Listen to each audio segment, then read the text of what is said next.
got another question about abortion for you. What is your opinion on emergency contraceptives? Should they be allowed in any situation?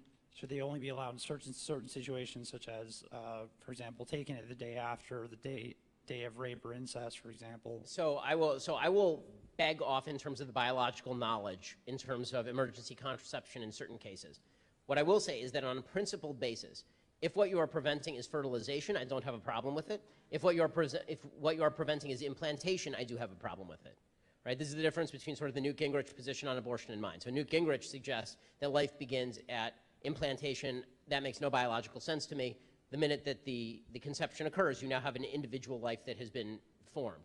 And implantation, for people who believe that men can become women and women can become men and therefore don't believe in science or don't know science, implantation is when the actual fertilized egg lands in the side of the uterus and begins to basically nest there, which is where it will be for the next several months. So if Plan B, for example, my understanding is that sometimes it prevents fertilization, sometimes it prevents implantation. If I don't know, I'm against it. If it's only preventing fertilization, I have no problem with it. If it prevents implantation, I do have a problem with it.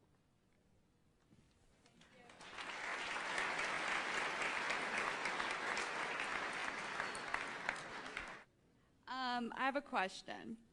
I'm pro-vaccination. However, as a preschool teacher, I run into a lot of parents who aren't. So my question is, do you believe that people should be compelled by law to vaccinate themselves or their children? So this is one of my more controversial positions. My answer is yes. The reason that my answer is yes is because the vaccination science is extraordinarily clear. Here is where I say my wife is a doctor. It is also true that all of the supposed links between, for example, vaccinations and autism are complete sheer nonsense. The person who originally put out those claims was forced to retract all of those claims.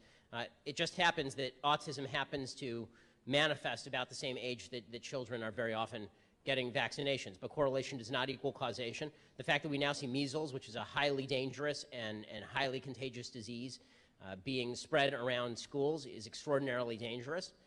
There are certain, and when people argue about whether vaccinations should be compelled, after all, does it hurt anybody else? This is a question of externality. So as a conservative, I don't believe people should be compelled to do anything unless it causes externality to others. However, failing to vaccinate your kid does have externalities because herd immunity is necessary in order to protect people who can't actually protect themselves, kids who have cancer and can't get vaccinations, pregnant women who can't have vaccinations. So this is a really serious issue. With that said, should we always be looking to develop better forms of vaccines that, for example, have less of a rate of developing into Guillain-Barré syndrome, which can sometimes occur thanks to particular vaccine lines? Of course, we should always do better. But the rates of this are exorbitantly low, I mean extraordinarily low. And there's a reason that so many diseases that plagued humanity for legitimately tens of thousands of years legitimately disappeared from planet Earth as of about 50 or 60 years ago, once people realized what germ theory was and that vaccinations were actually effective. So I know there are a lot of folks who are upset with me actually about my vaccination position on this, but I do have a very strong vaccination position. And again, if it causes an externality not to vaccinate your kids, then it's a problem for you not to vaccinate your kids.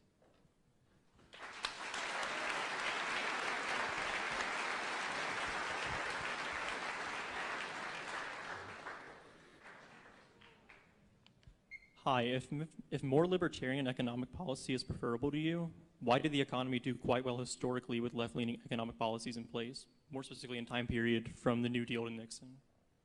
So the economy did extraordinarily poorly from the time of the New Deal all the way up until World War II. UCLA economists suggest that the Great Depression was lengthened by a minimum of 8 years by the economic policies that were purveyed by FDR and his arbitrary and foolish economic policy, which really predated him. Hoover was instituting the same exact policies right after the crash of 1929. So those policies really extended from like 1929 all the way to the outbreak of World War I. The economic growth that took place until World War II, rather. The economic growth that took place in the aftermath of World War II was the result of several factors. One was actual deregulation of the economy. Remember, there was rationing during World War II. Also, the entire world was destroyed except for the United States. When you are the only mass producer still available on planet Earth and every other Western country has been decimated, that provides a pretty good export market, as it turns out.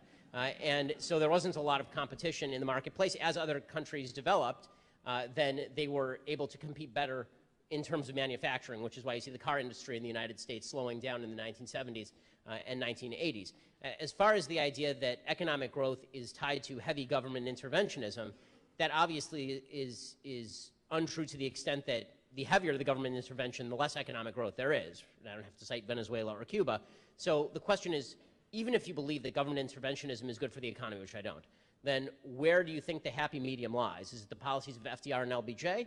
Or is it possible that the policies of the early 1920s, which were economic boom times for the United States and were extraordinarily libertarian, are better economic policies? There's a reason that entrepreneurs, business owners seek out places where they are taxed less and regulated less. There's a reason that the United States is still the world's most powerful economy, and it's because of all the developed countries where the least regulated and in many cases the least taxed, although not on a corporate level. So government interventionism, the record that government interventionism has caused economic strength in the United States is scanty at best. I mean, that correlation does not even match up, in my opinion.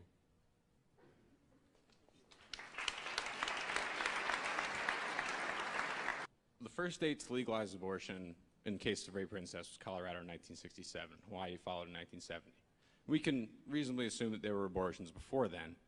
So if we went back to a world where abortion was illegal, how would we deal with the black market? What do you think positive or negative consequences would be of an increased amount of illegal abortions? And would we prosecute both the mother and the doctor, or just one? How would we handle it? So first of all, I see that you're a Democrat, and so I appreciate you coming tonight. Really, it's good of you to come and have a discussion.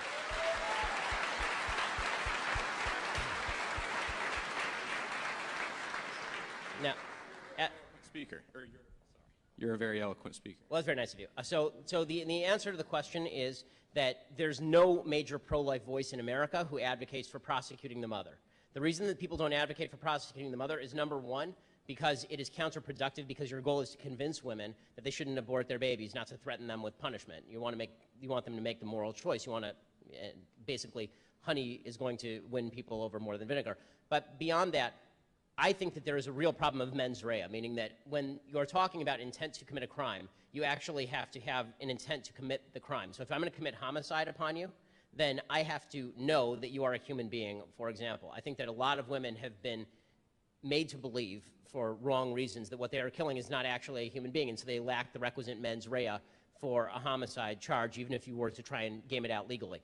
Mostly what people on the pro-life side have talked about is prosecuting abortion doctors who make an actual business out of aborting babies. As to the increase in illegal abortions, I would assume there would be an increase in illegal abortions because all abortions would be illegal. And just logically speaking, anytime you make something illegal that occurs, there will be more illegal instances of that thing happening. And I'm sure that, when slavery was legal, then, it was legal. That didn't make it either moral, decent, or right. Once it was made illegal, then I'm sure that everyone who was holding a slave was in violation of the law. So I guess there were more illegal holdings of slaves after we made slavery illegal. But there was less absolute slavery, which is the actual goal. Yeah, you can ask the follow-up. That's fine. That's fine. An illegal holding of the slave, illegally holding a slave doesn't kill the slave and doesn't possibly kill the mother. I don't think you want to go down the road where you're justifying slavery. Really. I'm not justifying slavery. I'm saying that that the fact that something increases when you make it illegal is the illegal activity the absolute level of the activity decreases, but what's left is going to be illegal just by logical necessity. What's left is when the illegal activity that's left is very, very dangerous. Is that a good argument? Do you think that's a good argument or not a good argument? Yes. If I have to, let's say that you make abortion illegal, and there are 1 million abortions a year in the United States, and let's say at the high end, there are still 50,000 illegal abortions in the United States, but all the rest go to term. Okay, let's say that that's the case, because it's going to be hard to actually get an abortion if it's made illegal. Let's say there's still 50,000. You just saved 950,000 lives. That is a massive net win, obviously.